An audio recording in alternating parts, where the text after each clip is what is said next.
What a weekend we have had.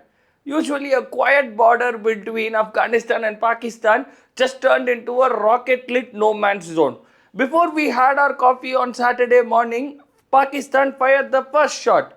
They first attacked some areas in Afghanistan, for which Afghanistan gave a reply by organizing their troops and entering into Pakistan and capturing military outposts of Pakistan in the border between Pakistan and Afghanistan.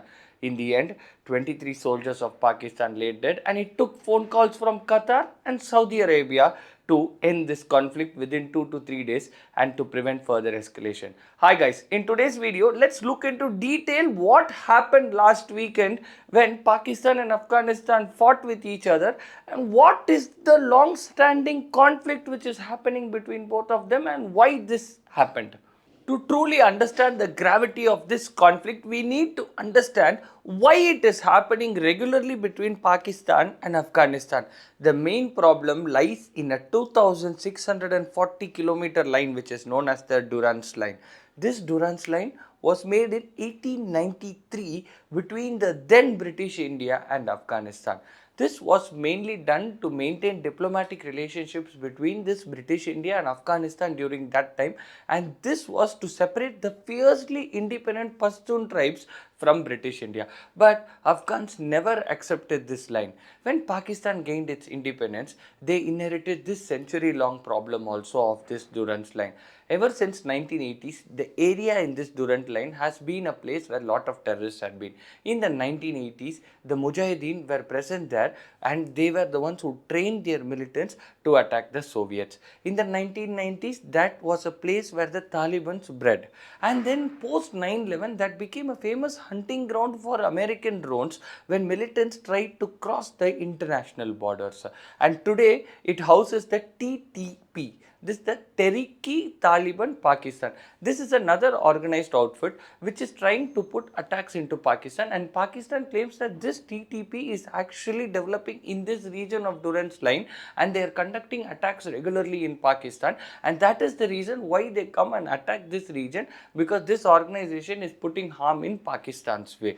On the other hand, Kabul also tells that Pakistan houses the ISIS-K, which actually targets Taliban also. So they say that each of them house terrorists, and those terrorists attack the opposite country. The Durand Line. This is a 2,640 long line of just scrubland and mountains present there, and this is the area of conflict which is mainly happening between Afghanistan and Pakistan. See, this is a centuries long conflict, but why now? Why did Pakistan initiate this attack on Afghanistan is the question in everybody's mind. The most probable answer for this can be, it is election year in Pakistan, and what better way to drive the election than on the wave of nationalism.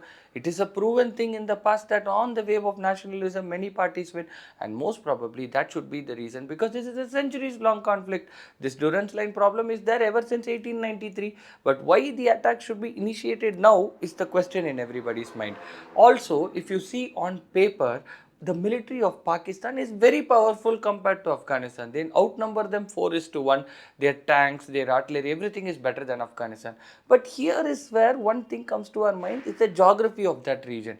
This area in the Afghan border is filled with mountains and scrublands, and Afghans know that by the back of their hand.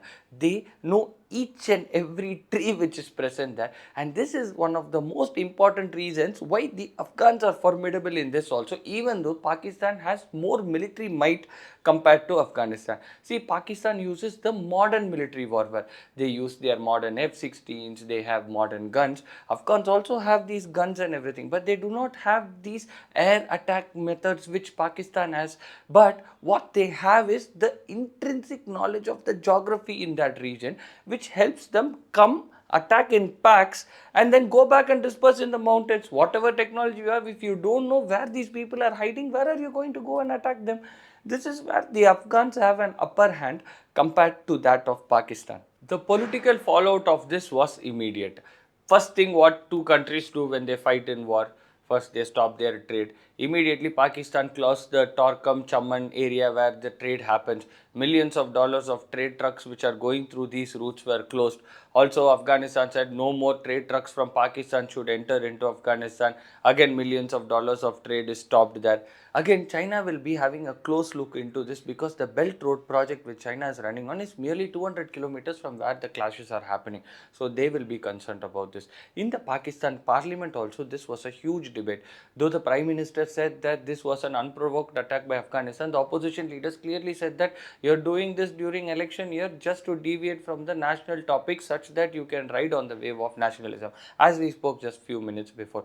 So this all happened, but Qatar and Saudi Arabia quietly mediated between Pakistan and Afghanistan, and they are now engaged in a ceasefire. There are three scenarios which can pan out now. The first scenario is where Pakistan and Afghanistan agree to the ceasefire. Pakistan tells that okay, we will not provoke you or attack you again, and then Afghanistan also tells that okay, TTP is your problem, we will make sure that they are not present in this Durand Line area. But this is a far-fetched idea. The second thing is the most probable which is going to happen, which is something called as the frozen diplomacy, which seems like a new normal these days. That is, both the sides agree to a ceasefire, but the tensions between them are still going to remain. The third scenario is a little dangerous, where the escalation can happen with one side attacking the other side unprovoked. Also, other countries will be looking at this very closely. The first country is China, as we discussed before, because the Belt Road project is just few kilometers above this area of conflict.